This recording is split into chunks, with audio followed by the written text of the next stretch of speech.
کتنے لوگ ہیں جو سجدوں میں جن کی روح نکل جاتی ہے،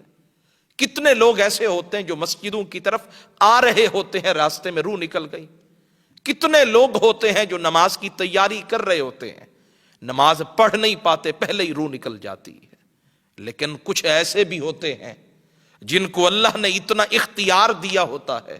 جن کو اللہ نے اتنی قوت اور طاقت دی ہوتی ہے، اور اگر کوئی مجھ سے پوچھے شہباز یہ بتاؤ یہ کون سی قوت ہے، کون سی طاقت ہے، تو میں کہوں گا یہ عشق حقیقی کی طاقت ہے، یہ مالک کے حضور جھکنے کی طاقت ہے، یہ لگن ہے، یہ جذبہ ہے کہ میرا سجدہ نہ چھوٹے، کاش میری نماز کا کوئی ایک بھی رکن میرے ہاتھوں سے نہ چلا جائے۔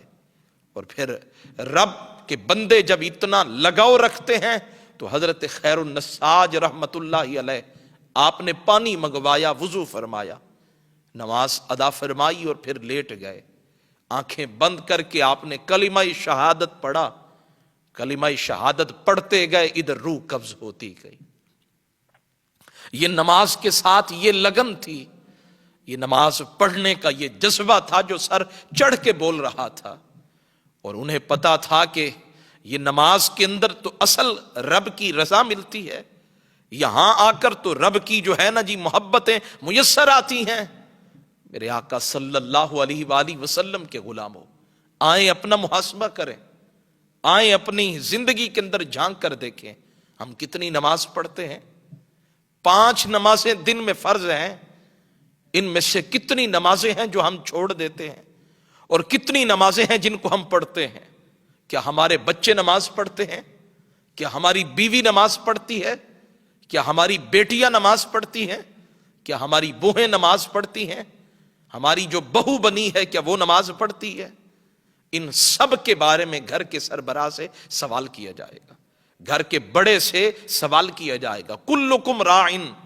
وکلکم مسئول عن رعیتہ، فرمایا ہر ایک گھر کے سربراہ سے اس کے گھر کے افراد کے بارے میں، رعایا کے بارے میں پوچھا جائے گا کہ تم جو گھر کے بڑے تھے، تمہاری بیوی نماز نہیں پڑھتی تھی، تمہاری بیٹی نماز نہیں پڑھتی تھی، تمہاری بہو نماز نہیں پڑھتی تھی،